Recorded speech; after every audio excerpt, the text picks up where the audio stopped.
यूं ही नहीं मैं बन जाता हूं। कुदरत के कोने कोने से खूबियां खोज लाता हूं। गुणवत्ता की गहराइयों का गोताखोर हूं मैं। यूं ही नहीं मैं रजनीगंधा बन जाता हूं।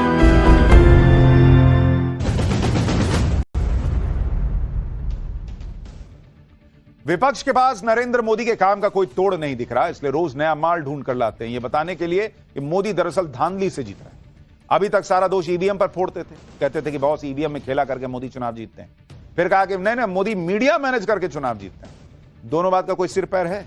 भाई जो ईवीएम हैक कर सकता है वो मीडिया काहे मैनेज करेगा, और जब मीडिया ही मैनेज करेगा फिर वो चुनाव जीतने के लिए ईवीएम में हैकिंग की जरूरत क्यों महसूस करेगा? लेकिन विपक्ष के बहानों की लिस्ट यहीं थोड़ी ना रुकती। यूपी उपचुनाव में कहा कि प्रशासन के बल से जीते। भाई ईवीएम हैक कर रहे थे तो फिर प्रशासन के बल की क्यों जरूरत थी? और हाल के दिनों में वोटर लिस्ट में गड़बड़ी का रोना रो रहे हैं। भाई जब ईवीएम हैक हो सकता है तो वोटर लिस्ट में गड़बड़ी क्यों करेंगे? मतलब रोज सुबह उठते हैं, रोज नया बहाना पैदा कर देते हैं। दरअसल जब सुप्रीम कोर्ट ने ईवीएम पर उठ रहे सवालों को सिरे से खारिज कर दिया तो अब इंडी गठबंधन ने नया नैरेटिव ढूंढ लिया। अब हर चुनावी हार के बाद वोटर लिस्ट में गड़बड़ी और वोटर टर्नआउट में हेराफेरी का आरोप लग रहा है। और जब से दिल्ली में बीजेपी ने अरविंद केजरीवाल के किले को गिराया, उसके बाद लगता है पश्चिम बंगाल में ममता बनर्जी को भी अपना गढ़ खतरे में दिखने लगा है। हालांकि बंगाल में अगले साल विधानसभा चुनाव होने हैं, लेकिन ममता बनर्जी अभी से बंगाल में वोटर लिस्ट में फर्जीवाड़े का नैरेटिव सेट करने में जुट गए। लेकिन आज संसद में बजट सत्र के दूसरे चरण की शुरुआत के पहले ही दिन इंडी गठबंधन ने वोटर लिस्ट में गड़बड़ी के मुद्दे को लोकसभा और राज्यसभा में हंगामा करके उठाया। पहले इस हंगामे का ट्रेलर देखिए, फिर वोटर लिस्ट में जो गड़बड़ी का आरोप है उसकी क्रोनोलॉजी समझाता हूं। माननीय सदस्य बोलो, सीट पे जाके रिपोर्ट में बोलो। अभी कार्रवाई करता हूं। संसद की मर्यादा से सदन चलेगा सर। अगर कोई सदन की मर्यादा का उल्लंघन करेगा तो उस पर कार्रवाई होगी।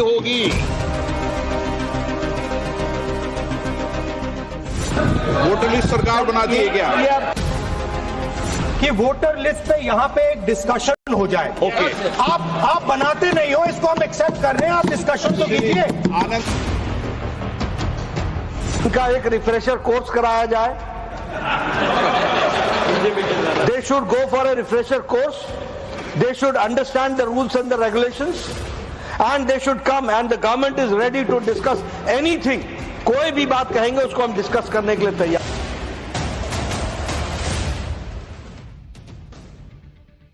यानी नया माल आया है वोटर लिस्ट में गड़बड़ी का आरोप। इंडी गठबंधन की जरा पूरी क्रोनोलॉजी समझिए। पहले कांग्रेस ने हरियाणा में वोटर लिस्ट में गड़बड़ी का आरोप लगाया क्योंकि वहां चुनाव हार गए।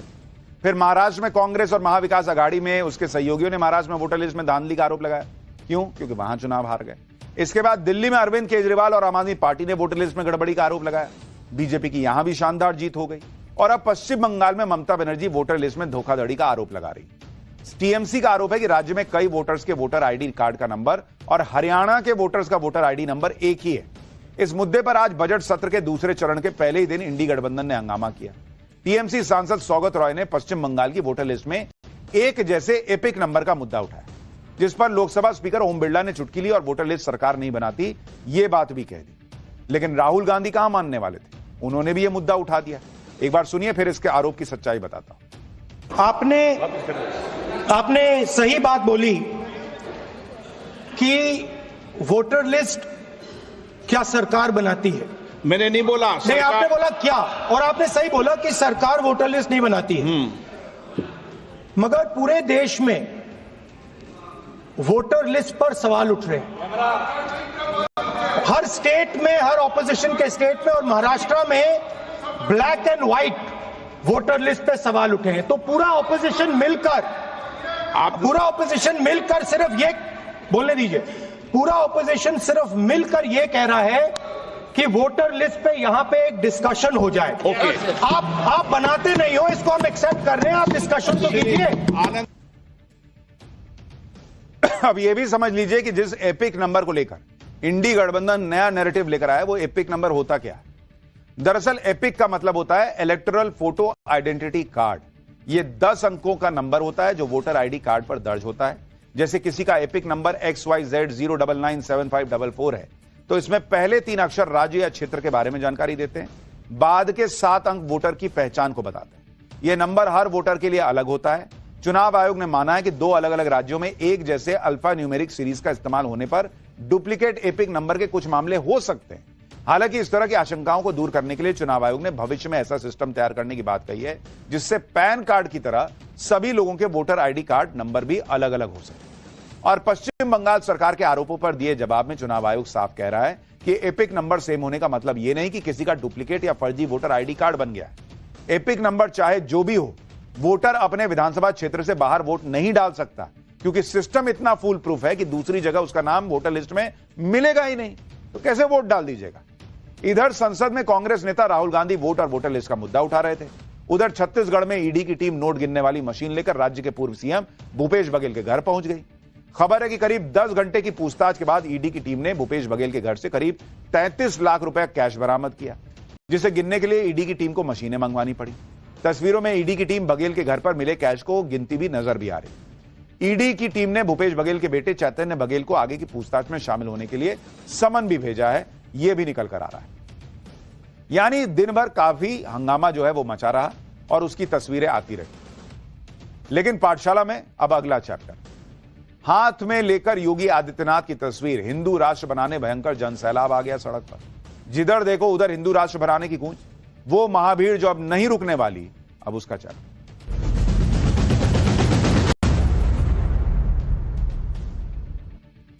पिछले कई सालों से भारत में हिंदू राष्ट्र की मांग हो रही। देश के कई संगठन और साधु संतों की मांग है कि भारत को अब सनातन हिंदू राष्ट्र घोषित कर देना चाहिए, लेकिन भारत में फिलहाल तो ऐसा होता नहीं दिखा।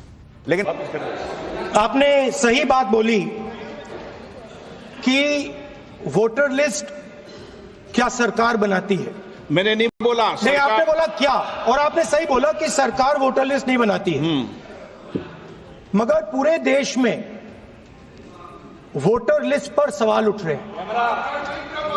हर स्टेट में, हर ऑपोजिशन के स्टेट में और महाराष्ट्र में black and white voter list पे सवाल उठे हैं। तो पूरा ऑपोजिशन मिलकर सिर्फ ये बोलने दीजिए, पूरा ऑपोजिशन सिर्फ मिलकर ये कह रहा है कि वोटर लिस्ट पे यहां पे एक डिस्कशन हो जाए। ओके। आप बनाते नहीं हो, इसको हम एक्सेप्ट कर रहे हैं, आप डिस्कशन तो कीजिए। अब यह भी समझ लीजिए कि जिस एपिक नंबर को लेकर इंडी गठबंधन नया नैरेटिव लेकर आया, वो एपिक नंबर होता क्या है। दरअसल एपिक का मतलब होता है इलेक्टोरल फोटो आइडेंटिटी कार्ड। ये 10 अंकों का नंबर होता है जो वोटर आईडी कार्ड पर दर्ज होता है। जैसे किसी का एपिक नंबर XYZ 0997544 है, तो इसमें पहले 3 अक्षर राज्य या क्षेत्र के बारे में जानकारी देते हैं, बाद के 7 अंक वोटर की पहचान को बताते हैं। यह नंबर हर वोटर के लिए अलग होता है। चुनाव आयोग ने माना है कि 2 अलग अलग राज्यों में एक जैसे अल्फा न्यूमेरिक सीरीज का इस्तेमाल होने पर डुप्लीकेट एपिक नंबर के कुछ मामले हो सकते हैं। हालांकि इस तरह की आशंकाओं को दूर करने के लिए चुनाव आयोग ने भविष्य में ऐसा सिस्टम तैयार करने की बात कही है जिससे पैन कार्ड की तरह सभी लोगों के वोटर आईडी कार्ड नंबर भी अलग अलग हो सके। और पश्चिम बंगाल सरकार के आरोपों पर दिए जवाब में चुनाव आयोग साफ कह रहा है कि एपिक नंबर सेम होने का मतलब यह नहीं कि किसी का डुप्लीकेट या फर्जी वोटर आईडी कार्ड बन गया है। एपिक नंबर चाहे जो भी हो, वोटर अपने विधानसभा क्षेत्र से बाहर वोट नहीं डाल सकता, क्योंकि सिस्टम इतना फुल प्रूफ है कि दूसरी जगह उसका नाम वोटर लिस्ट में मिलेगा ही नहीं, तो कैसे वोट डाल दीजिएगा। इधर संसद में कांग्रेस नेता राहुल गांधी वोट और वोटर लिस्ट का मुद्दा उठा रहे थे। उधर छत्तीसगढ़ में ईडी की टीम नोट गिनने वाली मशीन लेकर राज्य के पूर्व सीएम भूपेश बघेल के घर पहुंच गई। खबर है कि करीब 10 घंटे की पूछताछ के बाद ईडी की टीम ने भूपेश बघेल के घर से करीब 33 लाख रुपए कैश बरामद किया, जिसे गिनने के लिए ईडी की टीम को मशीनें मंगवानी पड़ी। तस्वीरों में ईडी की टीम बघेल के घर पर मिले कैश को गिनती भी नजर भी आ रही। ईडी की टीम ने भूपेश बघेल के बेटे चैतन्य बघेल को आगे की पूछताछ में शामिल होने के लिए समन भी भेजा है, यह भी निकल कर आ रहा है।